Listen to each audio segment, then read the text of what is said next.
aking Shih Tzu, si Tommy. Kinulong ko muna kasi si Caramel. Grabe si Caramel. Ayaw niyang tantanan niya. Baby Tommy ko, ayaw niyang tantanan si Caramel.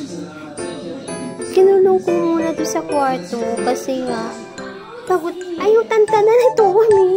Pagod na. Yung season nila, nagsakat-sakat sila dyan. Ayan. Nasa loob ng kwarto si Caramel. Ito, halhal ka, sa hindi mo yan mabubuksan yung pintuan. Ito, tinari ko muna si Boots kasi nag-aaway sila. Yan.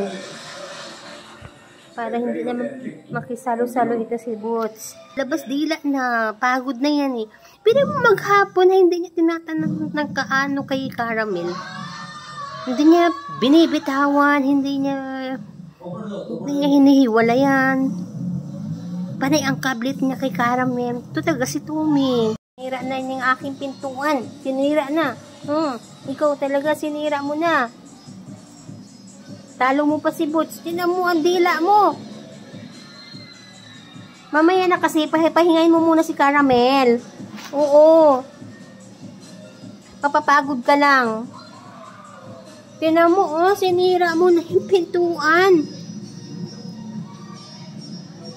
Hala. Pinapasok ko na. Tinan mo naman, Ayan, atupag niya agad si